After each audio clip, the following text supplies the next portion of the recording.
Assalamualaikum warahmatullahi wabarakatuh. Perkenalkan, nama saya Muhammad Ferdi Januar Fitrianto, NIM 147, mata kuliah Keamanan Informasi, jurusan Sistem Informasi, Universitas Trunojoyo, Madura.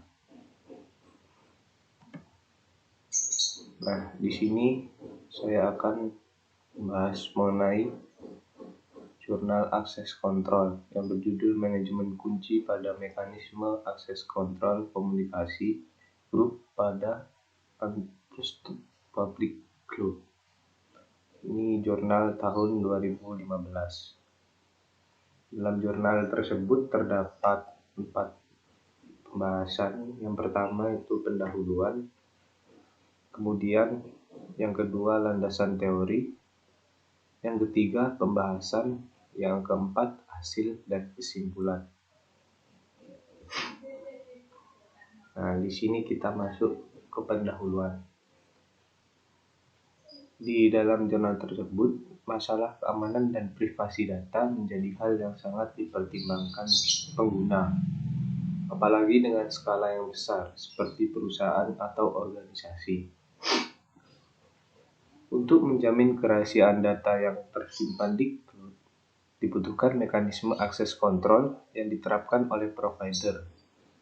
Pada makalah ini, sebuah skema akses kontrol berbasis public key encryption digunakan untuk menyimpan data pada Untrusted Public Cloud, sehingga data hanya bisa diakses oleh pengguna yang memiliki hak akses dari pemilik data.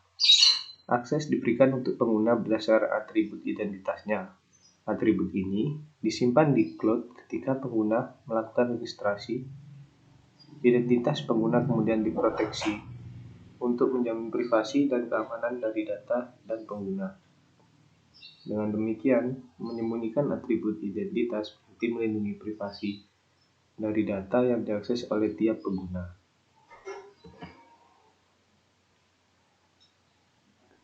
Kemudian kita masuk ke landasan teori. Di landasan teori, di sini terdapat karakteristik cloud computing sebagai berikut. Yang pertama, resource pooling. Nah, resource pooling sendiri sumber daya computing seperti storage, CPU, memori yang dikumpulkan oleh penyedia layanan atau service provider untuk memenuhi kebutuhan banyak pelanggan. Terus yang kedua, broad network access. Nah, di sini broad network access itu adalah kapabilitas layanan dari tersedia lewat jaringan dan bisa diakses oleh berbagai jenis perangkat seperti smartphone, laptop, dan sebagainya. Terus yang ketiga, measured service. Nah, di sini measured service sendiri itu tersedia layanan untuk mengoptimasi dan memonitor layanan yang dipakai secara otomatis. Yang keempat, rapid elasticity adalah kapabilitas dari layanan bisa dipakai oleh pengguna secara dinamis berdasarkan kebutuhan.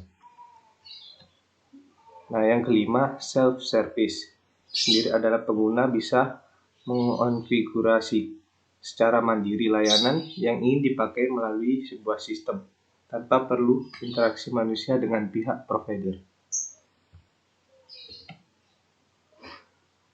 Kita masuk ke jenis cloud computing sebagai berikut. Yang pertama, public cloud, kedua private cloud, yang ketiga hybrid cloud, yang keempat community cloud. Nah, public cloud sendiri adalah layanan cloud computing yang disediakan untuk masyarakat umum. Pengguna bisa langsung mendaftar ataupun menggunakan layanan yang ada. Layanan ini yang gratis maupun berbayar. Contohnya Google Mail, Salesforce, dan lain-lain.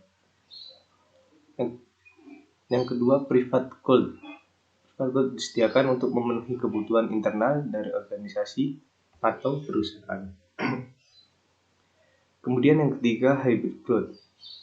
Hybrid cloud sendiri gabungan dari layanan public cloud dan private cloud. yang diimplementasikan oleh suatu organisasi atau perusahaan. Nah, di sini pengguna dapat memilih jalur mana yang akan dilewat, bisa publik atau privat. Yang keempat, community cloud. Layanan ini dibangun khusus untuk komunikasi tertentu yang penggunanya berasal dari organisasi yang mempunyai urusan yang sama.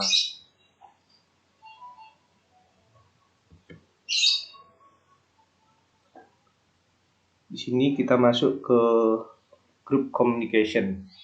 Group communication merupakan komunikasi antara seseorang dengan kelompok orang atau grup. Nah, di sini terdapat 3 teknik group communication. Yang pertama, multicast group, yang kedua unicast, yang ketiga broadcast. Nah, teknik multicast yang pertama itu adalah informasi itu dikirim ke sekumpulan komputer yang bergabung dalam sebuah grup tertentu. Terus yang kedua, unicast itu mengirimkan informasi dari satu titik dan memiliki tujuan hanya satu titik lain. Terus yang ketiga, broadcast itu mengirimkan informasi dari satu titik ke seluruh titik yang ada di jaringan.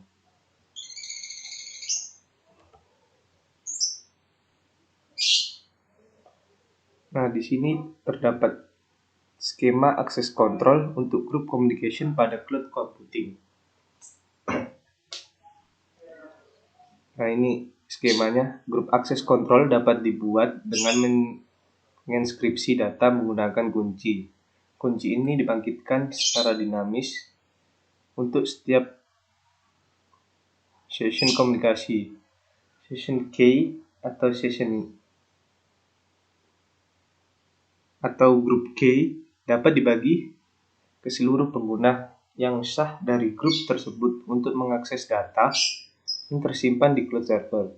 Pembagian kunci ini penting ketika struktur grup berbentuk dinamis, yaitu apabila ada pengguna yang baru bergabung atau meninggalkan grup, secara otomatis grup akan menyesuaikan bentuknya. Kunci enskripsi yang digunakan harus selalu diperbarui untuk mencegah pengguna yang baru masuk atau yang meninggalkan grup masih dapat mengakses data setelah melakukan hal tersebut. Di makalah ini sedikit berbeda, yaitu key server di skema ini tidak membangkitkan kunci, namun memiliki data membangkitkan private key untuk setiap pengguna. Berdasarkan private key tersebut, dapat dihitung public key yang digunakan sebagai group key. Setelah membangkitkan group key, kemudian pemilik data menginskripsi datanya menggunakan group key dan menyimpannya di cloud.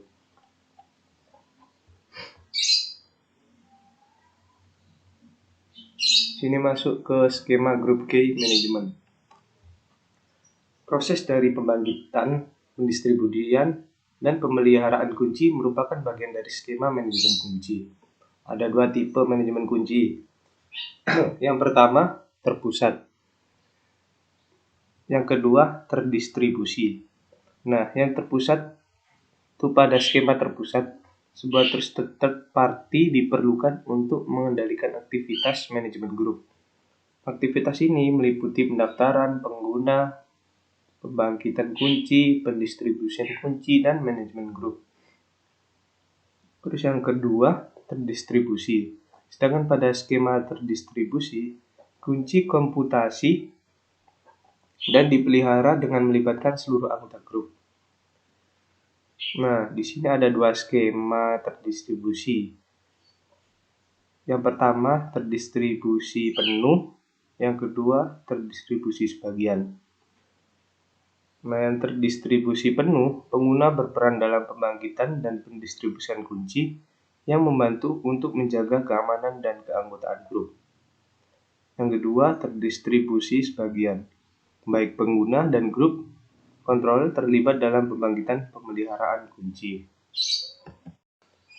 Nah, di makalah ini menggunakan skema manajemen kunci terpusat yang beroperasi di antara pemilik data dan pengguna cloud. Pembangkitan dan distribusi kunci akan lebih sulit ketika pesannya distribusikan ke sebuah grup pengguna data server, karena pengguna mungkin bisa bergabung atau meninggalkan grup secara dinamis.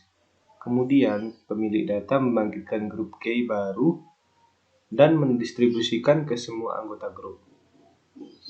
Sebagai hasilnya, parameter akses kontrol pun berubah. Setelah itu, pemilik data menyebarkan parameter ini ke seluruh anggota grup dari pengguna cloud, dan setiap pengguna cloud menghitung grup key baru. Nah, di sini pengguna lama yang keluar dari grup maupun pengguna baru tidak dapat menemukan grup key ini karena private key miliknya tidak digunakan saat nilai grup key baru didistribusikan ke pengguna yang masih di dalam grup. Nah, kita masuk di pembahasan. Skema manajemen kunci yang diajukan dalam makalah ini meliputi beberapa komponen, antara lain pemilik data, cloud server provider, JSP, kemudian token generator, pembagi token, dan pengguna. Nah, di sini pemilik data itu adalah orang yang menempatkan dokumen asli pada public cloud untuk diakses oleh pengguna cloud.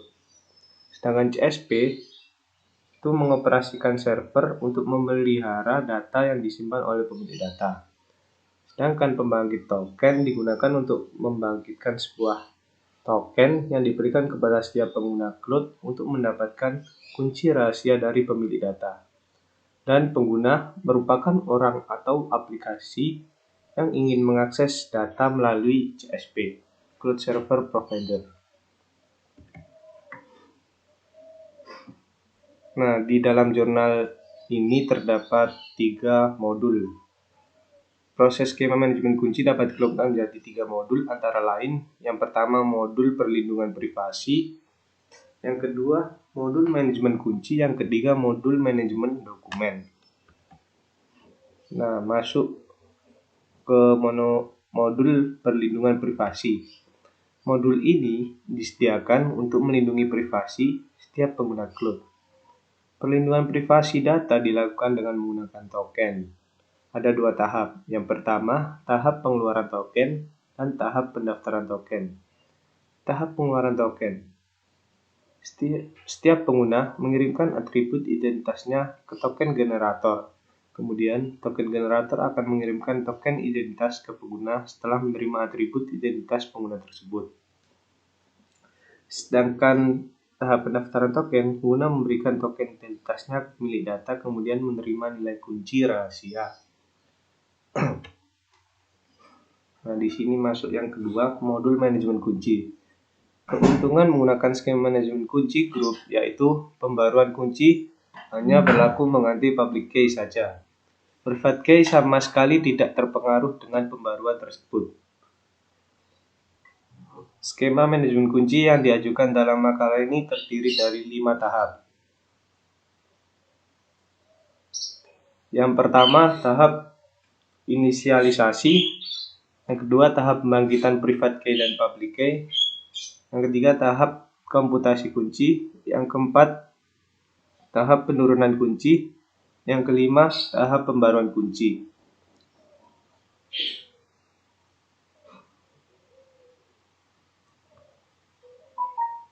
Nah, di tahap inisialisasi, ini pemilik data membangkitkan berbit bilangan prima Q untuk mengidentifikasi grup F dan fungsi hash. Sedangkan tahap pembangkitan private key dan public key, pemilik data membangkitkan private key secara acak untuk setiap pengguna. Private key hanya diketahui oleh pemilik data dan pengguna yang bersesuaian.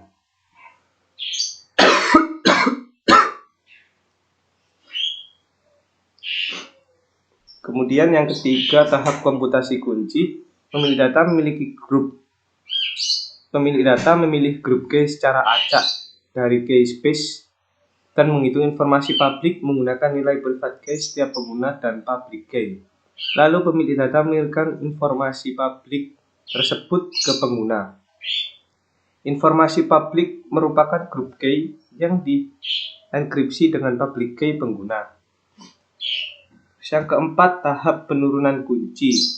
Setiap pengguna cloud menurunkan grup key menggunakan private key dan informasi publik yang diterapkan dari pemilik data. Pengguna data menggunakan grup key ini untuk mendeskripsi dokumen yang disimpan di cloud. Kemudian yang kelima, tahap pembaruan kunci.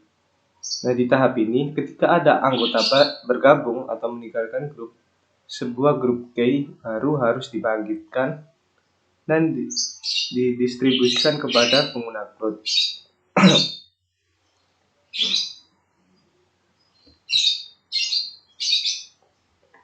Kita masuk ke yang ketiga, modul manajemen dokumen. Di manajemen dokumen dilakukan oleh pemilik data. Pemilik data menginskripsi seluruh dokumen yang dapat diakses oleh grup menggunakan grup key. Pemilik data mengunggah dokumen transkripsi ke cloud. Jika pengguna ingin melihat dokumen tersebut, pengguna harus mengunduh dokumen dari cloud. Setelah pengguna mendapat dokumen tersebut, pengguna harus menurunkan grup key untuk mendeskripsi dokumen menggunakan informasi publik dan public key yang diterima dari pemilik data. Pengguna kemudian mendeskripsi dokumen menggunakan grup key yang sudah diturunkan. Ketika ada anggota bergabung atau meninggalkan grup, pemilik data harus menggunakan kembali setiap dokumen yang ditranskripsi dengan grup key baru. Nah, di sini terdapat satu uji coba di dalam jurnal tersebut. Dari uji coba komputasi yang dilakukan, didapatkan bahwa ketika jumlah user 10 orang, maka dibutuhkan waktu 24,49 ms untuk menghitung grup key baru dan membutuhkan 22,45 ms untuk menurunkan grup key tersebut. Dengan menerapkan teknik manajemen kunci ini pada Untrusted Public Cloud, maka privasi dari pengguna layanan cloud akan terjamin dan proses komputasi kunci yang dilakukan menjadi lebih cepat apabila dibandingkan dengan teknik manajemen kunci lainnya, seperti gambar di bawah ini. Nah, ini gambar waktu komputasi grup key. Aslinya ini yang di atas ini, terus ini waktu komputasi penurunan grup key. Jadi turun.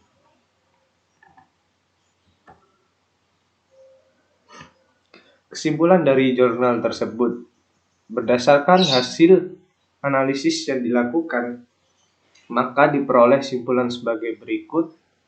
Yang pertama, penerapan enkripsi asimetris pada skema akses kontrol komunikasi grup pada Untrusted Public Cloud antara lain.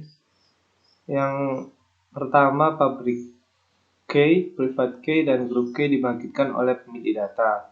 Yang kedua, public key dan private key dibagikan ke setiap pengguna cloud.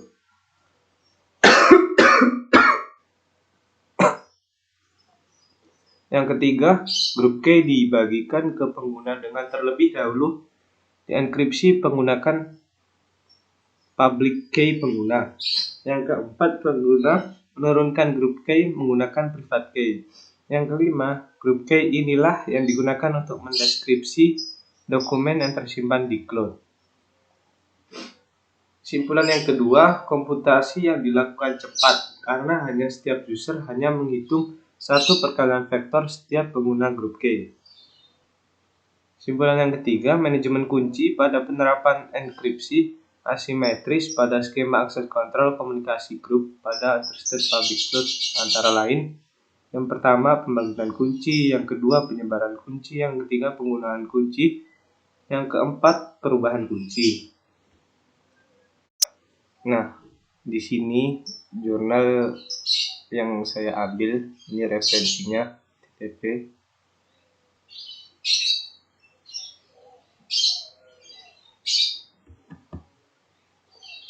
Sekian dari presentasi dari saya, kurang lebihnya mohon maaf. Bila ada salah-salah kata atau perbuatan, mohon dimaafkan. Wabillahi taufiq wal hidayah. Assalamualaikum warahmatullahi wabarakatuh.